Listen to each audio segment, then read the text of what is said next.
সিম্যাক্স ভিডিওর পক্ষ থেকে সবাইকে স্বাগতম। আজকে আমরা ডেটাবেস ম্যানেজমেন্ট সিস্টেমের 16তম ক্লাস দেখব ইনশাআল্লাহ। তো যারা 15তম ক্লাস দেখোনি, ট্রানজ্যাকশন কী জিনিস, ট্রানজ্যাকশন কীভাবে ঘটে, তারা আগের ক্লাস দেখে আসবা। এই ক্লাস দেখার এখন দরকার নেই। আর যারা এখনও সাবস্ক্রাইব করো নাই তারা সাবস্ক্রাইব করবা। তো এখন আমরা অ্যাসিড প্রপার্টিস বলতে কি বুঝবো সেটা একটু বোঝার চেষ্টা করি। যে অ্যাসিড প্রপার্টিসের ভিতরে আমাদের কয়েকটা প্রপার্টিস থাকবে, যেমন অটোমেসিটি, কনসিস্টেন্সি, আইসোলেশন এবং ডিউরেবিলিটি। অর্থাৎ যখন একটা ট্রানজ্যাকশন ঘটবে, অর্থাৎ একটা ট্রানজ্যাকশনের ক্ষেত্রে ধরে নিলাম এটা একটা ট্রানজ্যাকশন, সবগুলো যার ইনস্ট্রাকশন আছে হচ্ছে 60টা।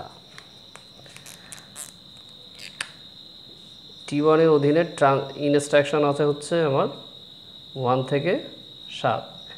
এই ইনস্ট্রাকশনগুলো যদি যথোপযুক্তভাবে সম্পূর্ণ হয় কোনো প্রকার ইন্টারাপশন ছাড়া, তখন এক ধরনের বৈশিষ্ট্য হবে। যদি সম্পূর্ণ না হতে পারে তখন আর এক ধরনের বৈশিষ্ট্য দেখা দিবে। আবার একই সাথে যখন একাধিক ইউজার একটা ভ্যালু নিয়ে কাজ করবে তখন আর এক ধরনের সমস্যা তৈরি হবে, অর্থাৎ ওইটাকে আমরা সমস্যার সমাধান করব, তখন এক ধরনের প্রপার্টি বা বৈশিষ্ট্য আসবে। আবার যখন এই ডেটাগুলোকে নিয়ে আমরা কোথাও রাখবো, অর্থাৎ র্যামে আমরা অ্যারিথমেটিক লজিক ইউনিটের যে ফাংশনগুলো আছে, যেমন যোগ, বিয়োগ, গুণ, ভাগ বা ভাগশেষ, এগুলো সম্পূর্ণ করার পরে এটাকে আমরা কোথাও না কোথাও রাখবো পার্মানেন্টলি। এই ধরনের কিছু বৈশিষ্ট্য আছে, সেই বৈশিষ্ট্যগুলো নিয়েই মূলত অ্যাসিড প্রপার্টিস গঠিত। তো এগুলো আসলে আমরা বুঝতে পারি না, এগুলো বুঝতে পারেন হচ্ছে যারা ডেভেলপ করেন তারা এই জিনিসগুলোকে মাথায় রাখেন। তো আমাদের যতটুকু জানতে হবে যে প্রপার্টিসগুলো কি বলতেছে, কি বুঝাইতে যাচ্ছে, আমাদেরকে এটুকু জানতে হবে, পরীক্ষার খাতে দিয়ে দিতে হবে, আর যে ইম্পর্টেন্ট আসে। তো আমরা প্রথমটা দেখি যে অটোমেসিটি কি বলতেছে, যে সকল ইনস্ট্রাকশন কমপ্লিট হবে, আর না হয় কোনোটাই ইনস্ট্রাকশন হবে না। অর্থাৎ মনে করো এখানে 60টা ইনস্ট্রাকশন আছে আবার এই ট্রানজ্যাকশনের ক্ষেত্রে। অর্থাৎ এটা আমি কি করছি, এই ট্রানজ্যাকশনটা দ্বারা আমি কি করছি, আগের এক্সাম্পলে দেখিয়েছিলাম যে আমি ডেটাকে ট্রান্সফার করে দিছি, অর্থাৎ ভ্যালু বা টাকাটাকে ট্রান্সফার করে দিছি। যেমন এই অ্যাকাউন্ট থেকে 50 টাকা আমি ট্রান্সফার করে বি অ্যাকাউন্টে দিয়ে দিছি। এটাই ছিল আমার কি একটা ট্রানজ্যাকশন। তো এই ট্রানজ্যাকশনটা যদি আমার 60টা ইনস্ট্রাকশনের মাধ্যমে সম্পূর্ণ করা সম্ভব হয় এবং 60টাই যদি আমি ইনস্ট্রাকশন সম্পূর্ণ করতে পারি, তাহলে কি হবে, আমার এই অটোমেসিটি হবে। আর না হলে যদি আমার 1-2 ইনস্ট্রাকশন সম্পূর্ণ করার পরে সামহাও মনে করি ইন্টারনেটের লাইন কেটে গেছে, বুথ থেকে টাকা তুলতেছি, ওই সময় ইন্টারনেটের লাইন চলে গেল, বা বুথের যে অপারেটিং সিস্টেম আছে সেই অপারেটিং সিস্টেম ক্রাশ করলো, অথবা কারেন্ট চলে গেল, বা রাউটার নষ্ট হয়ে গেল, বা সুইচ কাজ করতেছে না, কোনো না কোনোভাবে আমি কি ডিসকানেক্ট হয়ে গেলাম, তখন আমি কি করব, 2টা ইনস্ট্রাকশন হওয়ার পরে কি পরবর্তীতে আবার রিস্টার্ট দেওয়ার পরে 3 নম্বর ইনস্ট্রাকশন থেকে শুরু করব? না, এরকম করব না। তো এই বৈশিষ্ট্যটাই বলতেছে যে সম্পূর্ণ করলে সব ইনস্ট্রাকশন সম্পূর্ণ হবে, তা না হলে কোনো ইনস্ট্রাকশন সম্পূর্ণ হলেও আমরা সেটাকে সম্পূর্ণ বলে মনে করব না। তাই বলতেছে আইদার অল অর নন, বা নান, কোনোটাই দরকার নাই আমার। তো এখন আমরা আরেকটা বৈশিষ্ট্য করি, কনসিস্টেন্সি। তো কনসিস্টেন্সি আমরা ডেটাবেজে পড়ে আসছি ইনকনসিস্টেন্সি, এবং এই শব্দটা বিভিন্ন জায়গায় ব্যবহার হবে। তো তার আগে আমরা জানি কনসিস্টেন্সি কী জিনিস।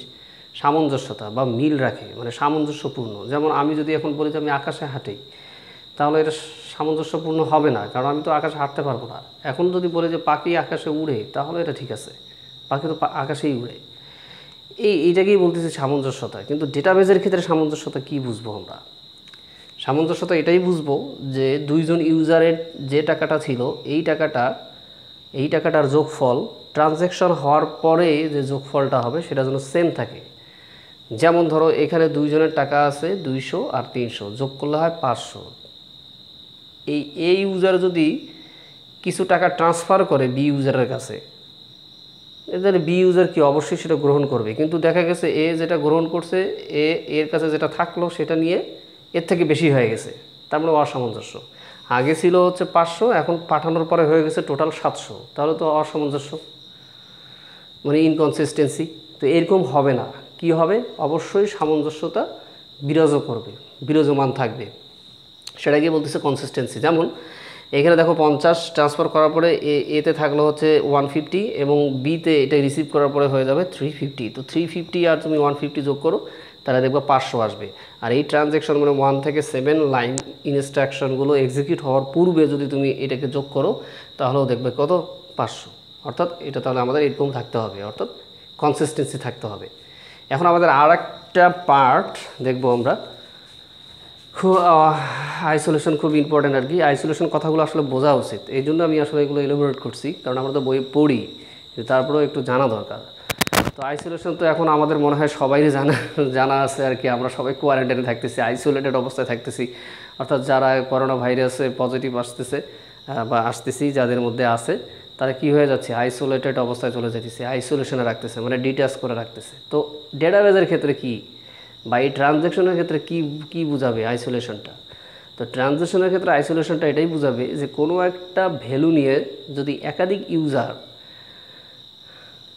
এক্সিকিউট করে বা কাজ করে, ওই ভ্যালুগুলো চেঞ্জ হওয়ার পরেও একটা আর একটার উপর ইফেক্ট ফেলবে না। অর্থাৎ আমি 200 টাকা পেলাম, আরেকজন 200 টাকা পেল, কিছুক্ষণ পরে আমি আরও 50 টাকা অ্যাড করলাম, আরেকজন 100 টাকা বিয়োগ করে দিল, তাহলে ভ্যালুগুলো যাতে এলোমেলো না হয়, এই মূলত এইটাকেই আমরা আইসোলেট করতেছি, আলাদা করতেছি, একটার ইফেক্ট আরেকটার উপর পড়বে না। যেমন এখানে দেখো, এইটা আরেকটা এক্সাম্পল, এটা আরেকটা এক্সাম্পল। ধরো এখানে আমাদের 3টা ট্রানজ্যাকশান করতেছে। লাইন 1 রিড এ, তো রিড এ একজন ইউজার কী করলো, রিড করলো, মানে হার্ড ডিস্ক থেকে ডেটাটাকে ফেচ করে নিয়ে আসলো। তাহলে এখানে ধরে নিলাম লাইন নাম্বার 1-এ ইউজার 1-এর ভ্যালুটা পাবে কত, 200। T2 ট্রানজ্যাকশনে ওই মুহূর্তে কোনো ইনস্ট্রাকশন সম্পন্ন হয়নি।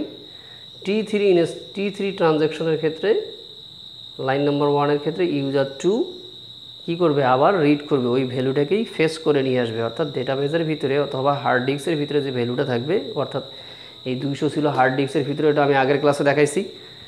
তো মনে করো যে এখানে 200, এই 200টাকে সে আবার রিড করে নিয়ে আসবে ফেস করে, অর্থাৎ U2 এর ক্ষেত্রেও 200। এখন দেখো 2 নম্বর লাইনে, যেহেতু এটা প্যারালাল ইনস্ট্রাকশনগুলোকে কী করতেছে, প্যারালালি একাধিক ট্রানজ্যাকশনের ইনস্ট্রাকশনগুলোকে এক্সিকিউট করতেছে, কাজেই সবগুলোই তো ইনস্ট্রাকশনগুলোকে এক্সিকিউট করবে লাইন বাই লাইন। তাহলে 2 নম্বর লাইনে দেখো T1 এর ইনস্ট্রাকশন আছে A-50, তাহলে কত আসতেছে ইউজার 1-এর ক্ষেত্রে 200 - 50, অর্থাৎ 150। T2 ট্রানজ্যাকশনের ক্ষেত্রে কোনো ইনস্ট্রাকশন নাই, তাহলে ওটা এক্সিকিউট করবে না। এবং T3 ট্রানজ্যাকশনের ক্ষেত্রে ইউজার 2 এর ক্ষেত্রে দেখো কি আসতেছে, ইউজার 2 এর ক্ষেত্রে কিন্তু ভ্যালু আছে কত, 200। ইউজার 2 এর ক্ষেত্রে কিন্তু ভ্যালু এ, এটা কার ভ্যালু, এ এর ভ্যালু আছে 200, এবং এ এর সাথে 40 যোগ করবে, তাহলে কত হবে, স্বাভাবিকভাবে এ কত করতেছে, যোগ করার পরে বা কত পাচ্ছে, 240 পাচ্ছে। কিন্তু আসলে কি 240 পাওয়ার কথা, এর ভ্যালু তো এখানে 150 হয়ে গেছে, তাহলে এখানে 150-র সাথে 40 যোগ হবে, তার মানে 190 হবে। এটাই ছিল আমাদের পারফেক্ট একটা সলিউশন। অর্থাৎ এটা যদি হয় তাহলে একজন আরেকজনের থেকে কি হয়ে যাবে, আলাদা হয়ে যাবে, আইসোলেটেড। কিন্তু এখানে কিন্তু সে আইসোলেটেড হতে পারেনি, এখানে কিন্তু আইসোলেটেড হলো না। কারণ দেখো এই ট্রানজ্যাকশন 3-তে ইউজার 2-তে ভ্যালু ছিল 200, কিন্তু পরবর্তীতে এর ভ্যালুটা কত এসে গেছে, এই যে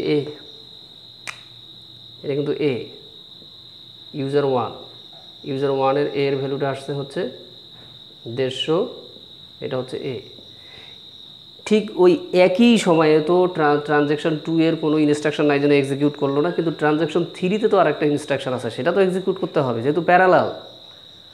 তখন কি করবে, তখন কোন ভ্যালুটা নিবে, এই যে ভ্যালুটা, যদি 50 ভ্যালুটাই যদি সে গ্রহণ করে, সেটাই হয়ে যাবে কি আইসোলেটেড, মানে তাকে আলাদা করলো এই ভ্যালু, আর এই যে আগের ভ্যালুটা কোনো ইফেক্ট পড়বে না। তাহলে আমরা এই কাজটা কিভাবে করব, এই কাজটা করব, যেহেতু এখানে প্যারালালে আছে, তখন এটাকে আমরা সিরিয়ালি করব। যে কী রকম সিরিয়ালি এক্সিকিউট করব, কিভাবে করব,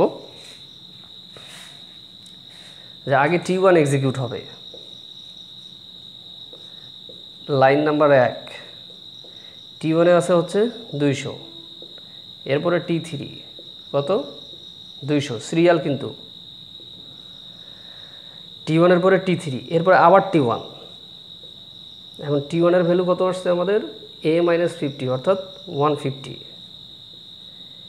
এরপরে আবার T3, অর্থাৎ T3-তে কী আসছে এখন, A+50, তখন এই এটাকে আমরা কাউন্ট করব, কারণ সিরিয়াল, সিরিয়ালি, অর্থাৎ এই মুহূর্তে এর ভ্যালু হচ্ছে 150, এর 150 প্লাস 40 অর্থাৎ 190।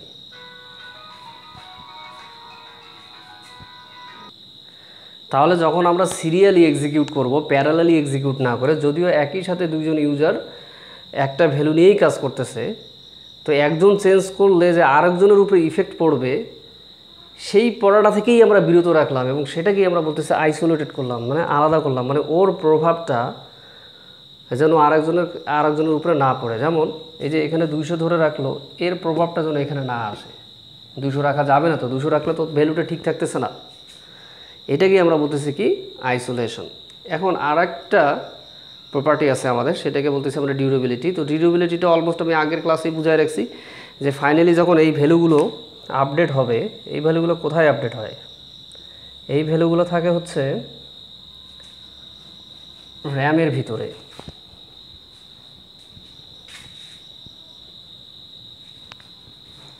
এই ভ্যালুগুলো থাকবে র্যামের ভিতরে। ঠিক এই ভ্যালুগুলোকে লাস্টে আমরা কোথায়, এই কমিট যখন করব, কমিট ইনস্ট্রাকশনের মাধ্যমে লাস্টে আমরা হার্ড ডিস্কে এটাকে সেভ করে রাখবো। কিন্তু এই সেভটা কতক্ষণ করে রাখবো? 1 ঘন্টা, 2 ঘন্টা, 3 ঘন্টা, 24 ঘন্টা, বা 2 দিন, 3 দিন, 10 দিন, 100 দিন বা 1 বছর? এটা আসলে কতক্ষণ আমরা সেভ করে রাখবো? আসলে আমরা এটাকে পার্মানেন্টলি সেভ করে রাখবো হার্ড ডিস্কের ভিতরে, যতক্ষণ পর্যন্ত না নতুন করে আবার এডিট করি। তো এটাকেই আমরা বলতেছি ডিউরেবিলিটি। অর্থাৎ যেটাকে যখন আমরা কমিট করে ফেলবো সেটাকে আর কোনোভাবেই তার আগের অবস্থায় নিয়ে আসা যাবে না, অর্থাৎ ওটা পার্মানেন্টভাবে কী হয়ে যাবে, আপডেট হয়ে যাবে। তো এটাই ছিল আমাদের মূলত 4টা বৈশিষ্ট্য। অ্যাসিড প্রপার্টিজ বলতে কী বুঝো তোমরা এইভাবেই বর্ণনা করে দিবা, ইনশাল্লাহ ফুল মার্কস পাবা। আর বোঝার চেষ্টা করো। আর আরেকটা জিনিস আমি ভালো করে বলতে চাচ্ছি, বারবার ভুলে যাই, যে আমি তোমাকে এখানে 3 ঘন্টা যদি বোর্ডে লেকচার দিই, তুমি যতটুকু শিখবা এটা কিন্তু যথেষ্ট না, বা গাইড দেখে শিখবা সেটিও কিন্তু যথেষ্ট না। তোমার কিন্তু মেইন স্ট্রিম হচ্ছে তোমাকে তোমার বোর্ড বই পড়তে হবে। ডেটাবেজ ম্যানেজমেন্ট সিস্টেম আমরা যে ডিপ্লোমায় 4র্থ পর্ব না মনে হয় 5ম অথবা 6ষ্ঠ পর্বে যেই পর্বে পড়ো না কেন, সেই বইটা অবশ্যই আবার পড়বা এবং খুব ভালো করে পড়বা। তুমি যত বই পড়বা তত তোমার নলেজ বাড়বে। আমি এখানে বর্ণনা দিতেছি হয়তো বা 10 মিনিটের, কিন্তু আমার প্রিপারেশান কিন্তু অনেক দিনের। তো আমার এখানকার এই সামান্য একটু কন্টেন্ট বা তথ্য দিয়ে যে তুমি খুব ভালো কিছু জানতে পারবা এরকম না, তোমাকে অবশ্যই বই পড়তে হবে।